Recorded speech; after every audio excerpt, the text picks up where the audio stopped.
এয়া আকাশবাণী গুৱাহাটী পুৱাৰ আঞ্চলিক বাতৰি পঢ়িছো পংকজ নয়ন ভট্টাচাৰ্যই এতিয়াৰ প্ৰধান বাতৰিসমূহ হৈছে দেশৰ সকলো ৰাজ্য আৰু কেন্দ্ৰীয় শাসিত অঞ্চলত কাইলৈ পুনৰ কোভিড-19 প্ৰতিষেধক প্ৰদানৰ ড্ৰাই ৰান অসমত প্ৰথম পৰ্যায়ত প্ৰতিষেধক প্ৰদান কৰিবলগীয়া 1,75,000 স্বাস্থ্যকৰ্মী অংগনবাড়ী কৰ্মী আৰু আশা কৰ্মীৰ নাম পঞ্জীয়ন অৰুণাচল প্ৰদেশ ভ্ৰমণৰত বায়ুসেনাৰ মুৰব্বী এয়াৰ চিফ মাৰ্শ্বাল RKS ভাদুৰিয়াৰ কালি ৰাজ্যখনৰ ৰাজ্যপাল আৰু মুখ্যমন্ত্ৰীৰ সৈতে সীমান্তৰ সুৰক্ষা সম্পৰ্কীয় গুৰুত্বপূৰ্ণ আলোচনা যোৱা বছৰৰ 21 অক্টোবৰৰ পৰা এই বছৰৰ 5 জানুৱাৰীলৈকে কাজিৰঙা ৰাষ্ট্ৰীয় উদ্যানলৈ ৭৯,000 পৰ্যটকৰ আগমন আৰু ছিডনীত ভাৰত আৰু অষ্ট্ৰেলিয়াৰ মাজত আজিৰে পৰা চলিত ক্ৰিকেট শৃংখলাৰ তৃতীয়খন টেষ্ট মেচ বৰষুণৰ বাবে প্ৰথম দিনৰ খেল সাময়িকভাৱে স্থগিত এতিয়া শুনক বিতং বাতৰি দেশৰ সকলো ৰাজ্য আৰু কেন্দ্ৰীয় শাসিত অঞ্চলত কাইলৈ পুনৰ কোভিড-19 প্ৰতিষেধক প্ৰদানৰ ড্ৰাই ৰান অৰ্থাৎ আখৰামূলক অনুশীলন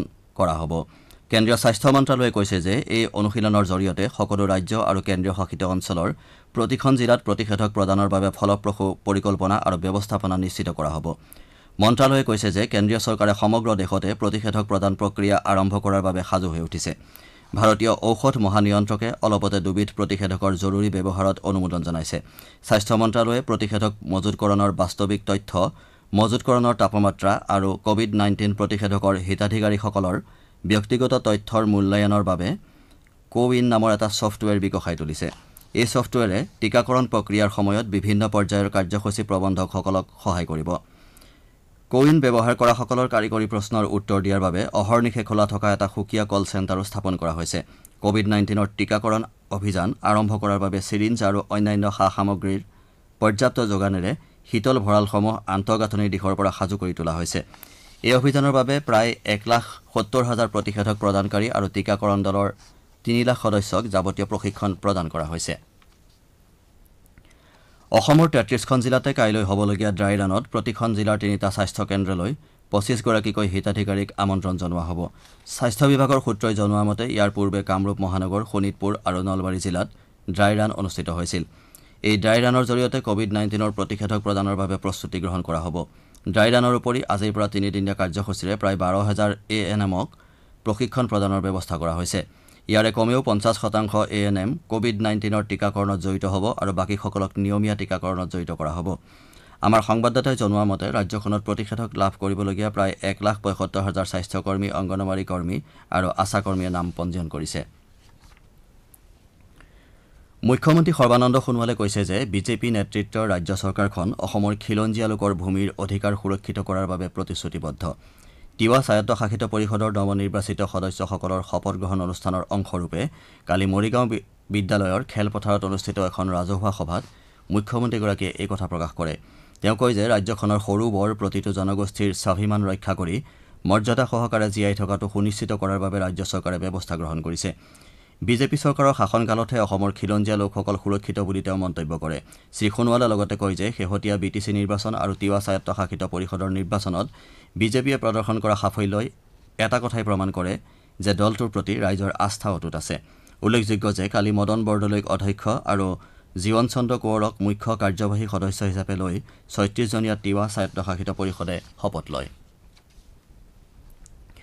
ভাৰতীয় বায়ুসেনাৰ মুৰব্বী এয়াৰ চিফ মাৰ্শ্বাল RKS ভাদুৰিয়াই কৈছে যে অৰুণাচল প্ৰদেশৰ সুৰক্ষাৰ ক্ষেত্ৰত যেতিয়াই প্ৰয়োজন হয় তেতিয়াই ভাৰতীয় বায়ুসেনা কাৰ্য সম্পাদনৰ বাবে প্ৰস্তুত আছে দুদিনীয়া ভ্ৰমণসূচীৰে কালি অৰুণাচল প্ৰদেশৰ ৰাজধানী ইটানগৰত উপস্থিত হৈ তেওঁ এইদৰে কয় ইটানগৰত তেওঁ ৰাজ্যপাল অৱসৰপ্ৰাপ্ত ব্ৰিগেডিয়াৰ BD মিশ্ৰ আৰু মুখ্যমন্ত্ৰী পেমা খাণ্ডুৰ সৈতে বিশেষ আলোচনাত মিলিত হয় চীন ভাৰত সীমান্তৰ সুৰক্ষাৰ বিষয়টোৱেই এই আলোচনাৰ মূল বিষয়বস্তু আছিল বায়ুসেনাত ৰাজ্যখনৰ যুৱক যুৱতীসকলৰ নিযুক্তিৰ সন্দৰ্ভতো এই বৈঠকত আলোচনা কৰা হয় মুখ্যমন্ত্ৰী পেমা খাণ্ডুৰে হোৱা বৈঠকত শ্ৰী ভাদুৰিয়াই কয় যে ৰাজ্যখনত অসামৰিক বিমান সেৱাত হোৱা পাইলটৰ অভাৱ পূৰণ কৰিবলৈ বায়ুসেনাই সহযোগিতা আগবঢ়াব ৰাজ্যখনৰ বিভিন্ন স্থানত থকা বায়ুসেনাৰ এডভান্স লেণ্ডিং গ্ৰাউণ্ডবোৰো বায়ুসেনাৰ মুৰব্বীগৰাকীয়ে পৰিদৰ্শন কৰাৰ কথা অসম মাধ্যমিক শিক্ষা পৰিষদে কালি 2021 বৰ্ষৰ হাইস্কুল শিক্ষান্ত পৰীক্ষা আৰু হাই মাদ্ৰাছা পৰীক্ষাৰ সময়সূচী ঘোষণা কৰিছে এই অনুসৰি 11 মেৰ পৰা পৰীক্ষা আৰম্ভ হৈ 1 জুনত সামৰণি পৰিব সেৱাৰ পৰীক্ষা নিয়ন্ত্ৰকে জানিবলৈ দিয়া মতে ইয়াৰ পূৰ্বে অহা 4 আৰু 5 মাৰ্চত বিভিন্ন বিষয়ৰ ব্যৱহাৰিক পৰীক্ষাসমূহ অনুষ্ঠিত হ'ব আপোনালোকে বাতৰি শুনিছে আকাশবাণী গুৱাহাটী কেন্দ্ৰৰ পৰা শ্ৰোতাসকলে এই বাতৰি আমাৰ YouTube channel AR news Guwahati অথবা নিউজ অন এয়াৰ এপযোগেও শুনিব পাৰিব। যোৱা বছৰৰ 21 অক্টোবৰত পৰ্যটকৰ বাবে মুকলি কৰাৰ পাছত এই বছৰৰ 5 জানুৱাৰীলৈকে কাজিৰঙা ৰাষ্ট্ৰীয় উদ্যানলৈ ৭৯,০০০ পৰ্যটকৰ আগমন হৈছে আৰু ইয়াৰে ৯৯% অসমৰ।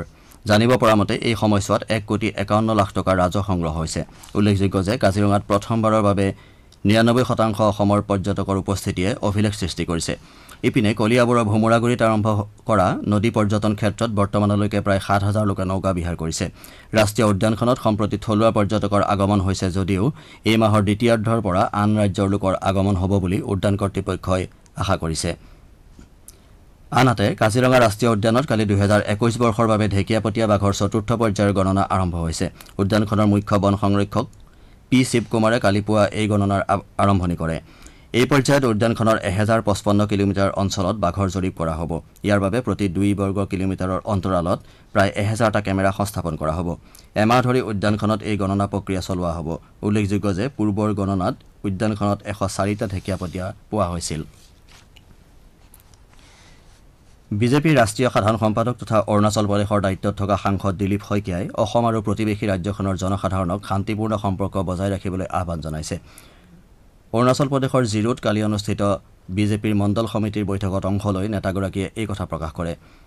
তেওঁ কয় যে উভয় ৰাজ্যৰ মাজত সুদীৰ্ঘ দিন ধৰি শান্তিপূৰ্ণ সহাৱস্থানৰ লগতে ঐতিহাসিক, ৰাজনৈতিক, সামাজিক আৰু সাংস্কৃতিক ক্ষেত্ৰত এটা ওচৰ সম্পৰ্ক আছে। উভয় ৰাজ্যৰ সীমান্তক লৈ মাজে মাজে সমস্যাৰ উদ্ভৱ হৈছে যদিও এই সমস্যাৰ সমাধান সূত্ৰ উলিওৱা হৈছে। প্ৰতিটো সমস্যাৰে আলোচনাৰ মাধ্যমেৰে সমাধান সূত্ৰ উলিওৱাত তেওঁ গুৰুত্ব আৰোপ কৰে। ৰাজ্যখনৰ উদ্যমিতাৰ পৰিৱেশ গঢ়ি তোলাৰ বাবে ৰাজ্য চৰকাৰে বিশেষ ব্যৱস্থা গ্ৰহণ কৰিছে। ৰাজ্যত ব্যৱসায় তথা উদ্যোগ স্থাপনৰ প্ৰতি আগ্ৰহী লোকসকলৰ বাবে কেন্দ্ৰীয় আৰু ৰাজ্য চৰকাৰে বহুতো আঁচনিৰ সুবিধা প্ৰদান কৰিছে। ৰাজ্যৰ উদ্যোগ আৰু বাণিজ্য বিভাগে নিজৰ ব্যৱসায় আৰম্ভ কৰা লোকসকলৰ ব্যৱসায় প্ৰসাৰৰ বাবে বিশেষ প্ৰশিক্ষণৰ ব্যৱস্থা কৰিছে। ইয়াৰ বাবে আগ্ৰহী লোকসকলে ২৮ জানুৱাৰীৰ ভিতৰত নিজৰ সবিশেষ startup.assam.gov.in ৱেবছাইটত অন্তৰ্ভুক্ত কৰিব লাগিব। ছিডনীত ভাৰত আৰু অষ্ট্ৰেলিয়াৰ মাজত অনুষ্ঠিত চলিত ক্ৰিকেট শৃংখলাৰ তৃতীয়খন টেষ্টৰ প্ৰথম দিনৰ খেল বৰষুণৰ বাবে সাময়িকভাৱে স্থগিত ৰখা হৈছে। অষ্ট্ৰেলিয়াই ৭ অভাৰ আৰু এটা বল খেলি ২১ ৰান সংগ্ৰহ কৰাৰ সময়তে বৰষুণৰ বাবে খেলখন স্থগিত ৰাখিবলগীয়া হয়। ইয়াৰ পূৰ্বে অষ্ট্ৰেলিয়াই টছত জিকি প্ৰথমে বেট ধৰাৰ সিদ্ধান্ত লয়। ৰোহিত শৰ্মাক আজি মায়াংক আগৰৱালাৰ ঠাইত ভাৰতীয় দলত অন্তৰ্ভুক্ত কৰা হৈছে। একেদৰে বক্সিং ডে টেষ্টত আঘাত পোৱাৰ বাবে টেষ্ট শৃংখলাৰ বাকী কেইখন খেলৰ পৰা বাদ দিয়া উমেশ যাদৱৰ ঠাইত নৱদীপ চৈনীক ১১জনীয়া ভাৰতীয় দলত স্থান দিয়া হৈছে। এয়া হ'ল চৈনীৰ খেলুৱৈ জীৱনৰ প্ৰথমখন টেষ্ট মেচ।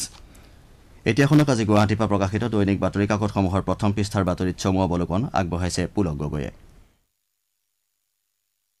আজি গুৱাহাটীৰ পৰা প্ৰকাশিত বাতৰি কাকতসমূহে বিভিন্ন বাতৰিক প্ৰথম পৃষ্ঠাত স্থান দিছে। ৰাজ্য চৰকাৰৰ খহনীয়া আক্ৰান্তলৈ নিৰ্বাচনী দৰৰ শিৰোনামৰ এটা বাতৰি দৈনিক অসম কাকতে প্ৰকাশ কৰিছে। বহিৰাগত বনোৱাৰ চিণ্ডিকেটত ৰাজ্যখনৰ থলুৱা কাঁহ শিল্প বিধ্বস্ত হোৱা বুলি এটা বাতৰি অসমীয়া প্ৰতিদিন কাকতে প্ৰকাশ কৰিছে।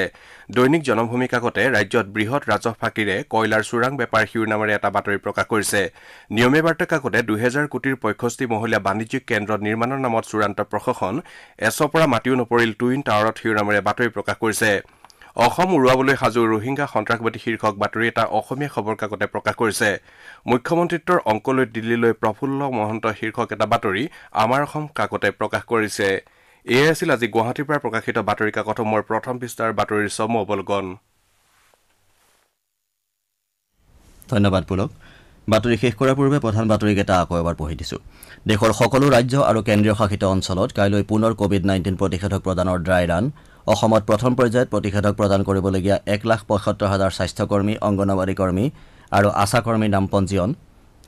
অৰুণাচল প্ৰদেশ ভ্ৰমণৰত বায়ু সেনাৰ মুৰব্বী এয়াৰ চিফ মাৰ্শ্বাল RKS ভাদুৰিয়াৰ কালি ৰাজ্যখনৰ ৰাজ্যপাল আৰু মুখ্যমন্ত্ৰীৰ সৈতে সীমান্তৰ সুৰক্ষা সম্পৰ্কীয় গুৰুত্বপূৰ্ণ আলোচনা আৰু ছিডনীত ভাৰত আৰু অষ্ট্ৰেলিয়াৰ মাজত আজিৰে পৰা চলিত ক্ৰিকেট শৃংখলাৰ তৃতীয়খন টেষ্ট মেচ।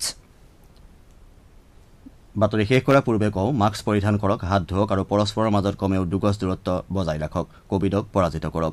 পুৱাৰ আঞ্চলিক বাতৰি ইমানতে শেষ হ'ল।